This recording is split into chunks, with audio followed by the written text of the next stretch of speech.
సరే, ఇప్పుడు అందరి మనసులోనూ మెదులుతున్న ప్రశ్న ఒకటే. ఆంధ్రప్రదేశ్ ముఖ్యమంత్రి గారు అసలు ఎక్కడున్నారు? అవును, ఇది వినడానికి చాలా సింపుల్ ప్రశ్నలా అనిపించినా దీని చుట్టూ ఇప్పుడు పెద్ద రాజకీయ చర్చ జరుగుతోంది. ఒక రాష్ట్ర ముఖ్యమంత్రి ప్రజల దృష్టికి కనబడకుండా వెళ్ళిపోవడం ఎందుకీ గోప్యత? ఈ ప్రశ్నల వెనుకున్న వివాదాన్ని ఈరోజు కొంచెం లోతుగా చూద్దాం. ఖచ్చితంగా. ముఖ్యమంత్రి చంద్రబాబు నాయుడు గారు తన కుటుంబంతో విదేశీ పర్యటనకు వెళ్లారన్నది వాస్తవం. కాని ఆయన ఏ దేశంలో ఉన్నారు, ఎప్పటిదాకా ఉంటారు, ఈ విషయాలపై ఎక్కడా సరైన స్పష్టత లేదు. అదే కదా ఆశ్చర్యం. సాధారణంగా ఒక సీఎం టూర్ అంటే అది పర్సనల్ అయినా సరే ఒక ప్రణాళిక ఉంటుంది. ఎగ్జాక్ట్లీ. కనీసం వారు రాష్ట్రం విడిచి వెళుతున్నారనే ఒక సమాచారమైనా ప్రజలకు ఉంటుంది. ఈసారి ఆ సంప్రదాయం పాటించకపోవడమే ఈ చర్చకు కారణమైందన్నమాట. అయితే నాకర్థం కానిది ఏంటంటే, ఈ డిజిటల్ యుగంలో ఒక ముఖ్యమంత్రి పర్యటనని ఇంత గోప్యంగా ఉంచటం నిజంగా సాధ్యమేనా? సాధారణంగా ఇలాంటి పర్యటనలకు వెళ్తే ఆ పెట్టుబడుల కోసమో లేదా వేరే కార్యక్రమాల కోసమో వెళ్తున్నట్టు అధికారిక ప్రకటనలొస్తాయి. కనీసం అక్కడి ప్రవాసాంధ్రులైనా స్వాగతం పలుకుతారు, ఆ హడావడి ఉంటుంది. కాని ఈసారి అవేవీ లేవు. అదే ఇక్కడ ఆసక్తికరమైన విషయం. అవును. ఈ గోప్యత వెనుక ఉద్దేశం పక్కన పెడితే దీనివల్ల రాజకీయంగా చాలా పరిణామాలు జరుగుతున్నాయి. సీఎం వెళ్లడానికి 2 రోజుల మున్నే మంత్రి లోకేష్ కూడా విదేశాలకు వెళ్లారు. ఈ పరిణామాలన్నీ ప్రతిపక్షానికి ఒక రకంగా బలమైన అస్త్రాన్నిచ్చినట్టయింది. అంటే ఈ గోప్యతే వాళ్లకొక అవకాశంగా మారిందంటారా? వైఎస్ఆర్ కాంగ్రెస్ పార్టీ వాదనలు చాలా గట్టిగానే వినిపిస్తున్నాయి కదా. ఖచ్చితంగా. వాళ్ల ప్రధాన ప్రశ్న అంతా పారదర్శకత గురించే.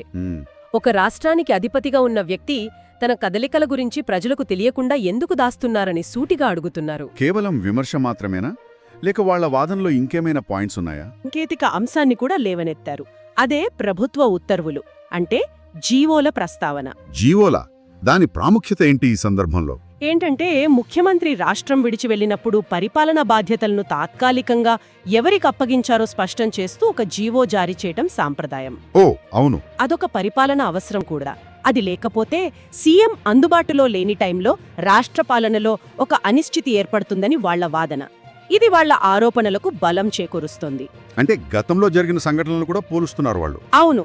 జగన్ గారు తన కుమార్తె కోసం లండన్ వెళ్లినప్పుడు టీడీపీ నేతలు ఎలా విమర్శించారో గుర్తు చేస్తూ, మరి ఇప్పుడు చంద్రబాబు పర్యటన వివరాలు ఎందుకు రహస్యంగా ఉంచుతున్నారని ప్రశ్నిస్తున్నారు.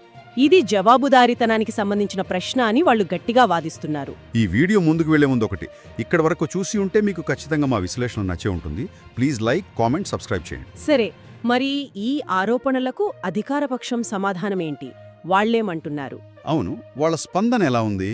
అధికార తెలుగుదేశం పార్టీ ఈ ఆరోపణలను పూర్తిగా ఖండిస్తోంది. ఈ పర్యటనలో ఎలాంటి రహస్యం లేదని, ఇది పూర్తిగా వ్యక్తిగత పర్యటన అని వాళ్లు స్పష్టం చేస్తున్నారు. వ్యక్తిగత పర్యటన అని చెప్తున్నారా? అవును. గత 4 రోజులుగా మీడియాలో ఈ పర్యటన గురించి వార్తలు వస్తూనే ఉన్నాయి. ప్రజలకు చెప్పకుండా ఏమీ వెళ్లలేదని వారి వాదన. అయితే వ్యక్తిగత పర్యటన అని చెప్పడం సరిపోతుందా?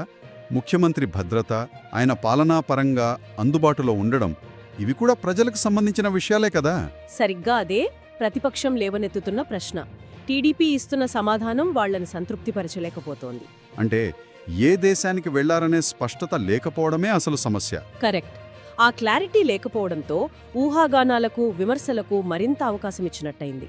అయితే ఈ పరిణామాలన్నింటినీ కలిపి చూస్తే మనకేమర్థమవుతోంది?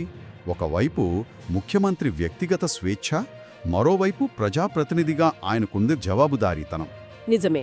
ఈ రెండింటి మధ్య ఉన్న ఆ సన్నని గీత ఇప్పుడు చిరిగిపోతున్నట్టుగా ఉంది. ఈ సంఘటన ఒక పెద్ద ప్రశ్నను మన ముందు ఉంచుతోంది. అవును. ఒక నాయకుడు తన కుటుంబంతో సమయం గడపాలనుకోవడం తప్పు కాదు. కాని ఆ వ్యక్తి ఒక రాష్ట్ర ముఖ్యమంత్రి అయినప్పుడు వారి వ్యక్తిగత జీవితం ఎంతవరకు వ్యక్తిగతంగా ఉంటుంది? ఎక్కడ పబ్లిక్ డొమైన్ మొదలవుతుంది? సరిగ్గా అదే. రాజకీయ విమర్శలను కాసేపు పక్కన పెడితే ఈ మొత్తం వ్యవహారం మనల్ని ఆలోచింపజేసే విషయం ఒక్కటే. ఈ నిరంతర నిఘా ఉన్న డిజిటల్ యుగంలో ఒక నాయకుడికి వ్యక్తిగత జీవితం అనేది నిజంగా సాధ్యమేనా? వాళ్ల ప్రతి కదలిక గురించి ప్రజలకు తెలియాల్సిన అవసరం ఎంతవరకు ఉంది? దీనికి సరైన సమాధానం ఏది?